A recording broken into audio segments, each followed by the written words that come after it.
Hello students, welcome back. This is Manish Pawar and you are watching CBL। कैसे हैं आप लोग? एकदम बढ़िया, मज़े में हैं? गुड। तो मज़े में रहिए। और आज हम लोग बात करेंगे अपने चैप्टर 9 के बारे में। इस चैप्टर में सिर्फ एक ही एक्सरसाइज है, ओनली वन एक्सरसाइज, जिसमें 15-16 क्वेश्चन हमारे पास हैं। And this exercise, this chapter is very important. आगे जाने से पहले एक बहुत ही इंपॉर्टेंट चीज़ वो क्या है कि इस चैप्टर को समझने के लिए ना चैप्टर 8 समझना बहुत इंपॉर्टेंट है। रीज़न बिहाइंड, क्योंकि इसमें हम लोग बात करेंगे एप्लीकेशंस ऑफ ट्रिगोनोमेट्री के बारे में। एप्लीकेशंस पढ़ने से पहले मुझे बेस तो पता होना चाहिए ना। तो अगर आप डायरेक्टली चैप्टर 9 समझना चाहते हैं तो this is not the right time for you. Initially go to chapter 8, पहले वो अपना समझें जहां पर हम लोगों ने बात की थी अपने इंट्रोडक्शन ऑफ ट्रिगोनोमेट्री के बारे में। वो पहले समझें, वहां से बेसिक्स क्लियर होंगे। सबसे पहली बात ट्रिगोनोमेट्री क्या होता है, उसके बाद एंगल्स कैसे निकालते हैं वो मैंने समझाया था। कब किसे बेस लेना है, किसे परपेंडिकुलर लेना है वो समझ में आएगा। उसके बाद आपकी ट्रिगोनोमेट्रिक रेशियोज की जो एंगल्स होते हैं वो मैंने निकालने सिखाए थे। कोई रट्टा नहीं मारना, वहाँ पे सारे के सारे पूरी की पूरी टेबल मैंने समझाई थी कैसे याद करनी है। उसके बाद जो मेन थे एंगल्स कैसे ब्रेक होंगे, राइट। प्रूव वाले जो क्वेश्चंस थे, चलो वो प्रूव वाले तो यहाँ पे काम नहीं आएंगे। एंगल्स कैसे ब्रेक करने हैं वो सारी चीज़ें हम लोगों ने वहाँ पे समझी थी, है ना। और एक हमारे पास थी आइडेंटिटीज, चलो वो यहाँ पे काम नहीं आएगा लेकिन बता रहा हूँ।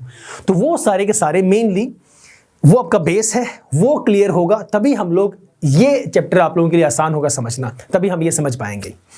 सो if you are among those students के जिन्होंने चैप्टर 8 नहीं किया है, सीधे चैप्टर 9 पे आ गए हैं जंप करके, तो नहीं, this is not the right time for you.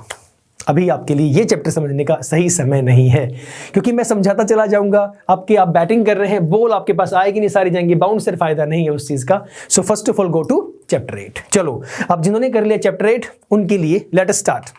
Here is the first question, ध्यान से समझिएगा। बेसिक मैंने बताया भी था आपको इस चैप्टर के इंट्रोडक्शन में।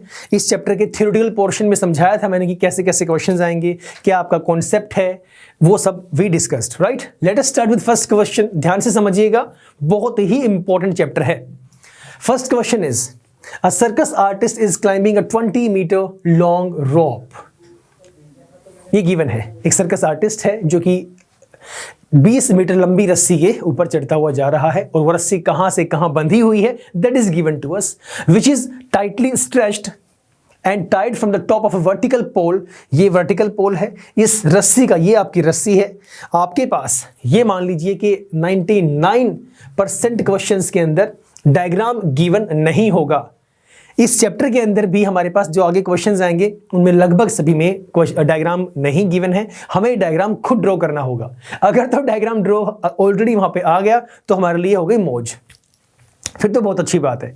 लेकिन ऐसा नहीं होगा, मोस्ट ऑफ द केसेस में क्वेश्चंस में डायग्राम बना हुआ नहीं आएगा, हमें खुद ही ड्रॉ करना पड़ेगा। अगर तो डायग्राम ड्रॉ हो गया फिर तो बहुत ईजी हो जाएगा। बेसिक मुझे पता है अपना ट्रिगोनो का, और डायग्राम मुझे बनाना आ गया तो क्वेश्चंस हो जाएंगे सॉल्व, अदरवाइज दिक्कत आएगी। ठीक है, तो पहले go for this basic, then diagram समझना स्टार्ट करो। ओके, चलो, इसमें गिवन है, हमारे लिए इजी हो गया। सर्कस आर्टिस्ट है, he is climbing a 20 metre long rope. तो this is the length of the rope from C to A। This is vertical pole जो कि ग्राउंड पे खड़ा है, वर्टिकल खड़ा है। ये हमारा ग्राउंड हो गया, BC is the ground, BA this is the pole. ये आपका पोल है, ये आपका ग्राउंड है, ठीक है। सो ऑब्वियस सी बात है, this will be on 90 degree angle. Then find the height of the pole, मुझे AB निकालना है।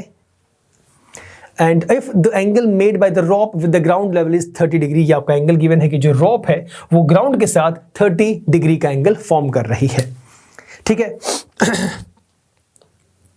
इनिशियल चीज समझाई गई थी जहां पर जब इंट्रोडक्शन ऑफ ट्रिग्नोमेट्री में बात कर रहे थे कि कौन सी वैल्यू हमें गिवन है, बेस कौन सा लेना है, आपको परपेंडिकुलर कौन सा लेना है, हाइपोटेनस तो कांस्टेंट रहता है, वो तो सबसे लॉन्गेस्ट साइड है, वो चेंज नहीं होगी, ठीक है। यहां पर हमने देखा कि ग्राउंड की वैल्यू भी नहीं गिवन, पोल की वैल्यू भी नहीं गिवन, वो तो चलो निकालनी ही है, ठीक है। तो इनिशियली हम लोग क्या tan लेके चलेंगे, साइन लेके चलेंगे, कोट लेके चलेंगे, कोई फर्क नहीं पड़ता। एक साइड ले लो वो जो आपको गिवन है, एक साइड वो ले लो जो आपको निकालनी है। किसको ऊपर पुट करना है, किसको नीचे पुट करना है, डजेंट मैटर। किसी को ऊपर पुट करो, किसी को नीचे पुट करो, कोई फर्क नहीं पड़ता। सीधा सा अपना फॉर्मूला यूज करो जो मैंने समझाया था इंट्रोडक्शन में, आपका चैप्टर 8 में, PBPHHB। याद आया? पंडित बद्री प्रसाद हर हर बोले, याद आया? वो वाला कॉन्सेप्ट हम लोग अपना निकाल देंगे। चाहे H ऊपर है, B नीचे है, B नीचे है, H ऊपर है, कोई फर्क नहीं पड़ता उस चीज़ से। तो यहाँ पर हाँ, एक और चीज़ सब मेंशन करेंगे, क्या हमें गिवन है, क्या हमें निकालना है। सो इनिशियली हमारे पास जो ट्राइंगल है वो हम लोग लिखेंगे। सो इन ट्राइंगल ABC जो थ्योरी है वो आप लिख देना क्या क्या हमें गिवन है। तो इस ट्राइंगल के अंदर मुझे हाइट निकालनी है, पोल की हाइट मैंने ले ली AB अपॉन AC मुझे गिवन है, दैट इज AC। सुनना मेरी बात, AB क्या है? As per triangle, as per right angle triangle, AB is perpendicular and AC is height. तो मतलब ये क्या बन गया? ये बन गया परपेंडिकुलर अपॉन हाइपोटेन्यूज। हाँ या ना? समझ गए? तो P/H होता है आपका साइन, तो आप साइन 30 यूज करेंगे क्योंकि एंगल कितना गिवन? 30 मुझे गिवन है। आप ये कहते हैं कि सर मुझे तो मैंने P/H नहीं लगाना, या मैं ये कहता हूं कि मुझे AB अपॉन AC नहीं लेना, मैंने क्या किया कि H को ऊपर ले लिया और P को नीचे ले लिया, क्या फर्क पड़ता है? एंगल चेंज हो जाएगा, इतना ही फर्क पड़ेगा।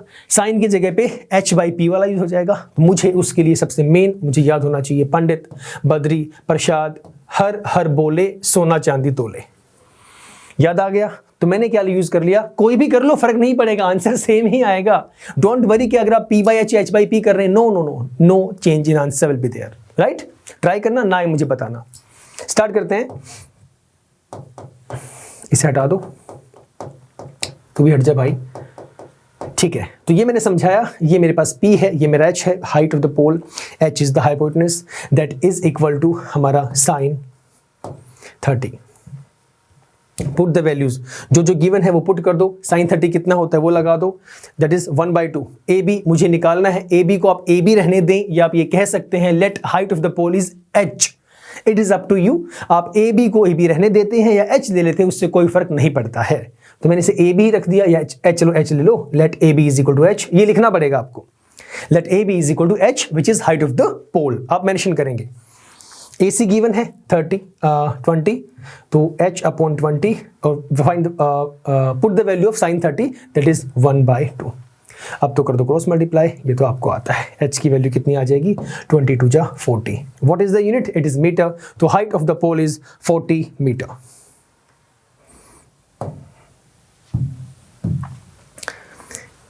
uh, 40 नहीं, 10, ये गलत कर दिया ना, मल्टीप्लाई करते, एक सेकेंड, ये 10 आएगा, दिस इज 10 मीटर। मैंने मल्टीप्लाई कर दिया, बेसिकली होता क्या है, नीचे से नीचे वाला कट हो जाता है, ये आपका 10 आएगा। ओके, अगर ऐसे नहीं करना, you can do simple cross multiplication, आप ऐसे भी कर सकते हो।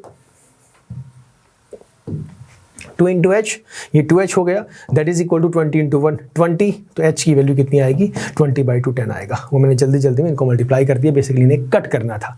न्यूमरेटर से न्यूमरेटर कट हो सकता है और आपके डिनोमिनेटर से डिनोमिनेटर कट हो सकता है। तो H कितना आ गया? 10 मीटर, ना कि 40। डन। तो first question was very easy. अभी 3-4 क्वेश्चंस बेसिक से चलेंगे, उसके बाद हम लोग स्टार्ट करेंगे अपने मेन क्वेश्चंस। ओके चलो, लेकिन बेस बन रहा है आपका ये फिर भी। तो फिलहाल इतना ही सर, मिलेंगे नेक्स्ट क्लास में, इससे आगे हम लोग स्टार्ट करेंगे, right? Till the time stay safe, stay healthy and yes keep smiling. Bye bye, take care.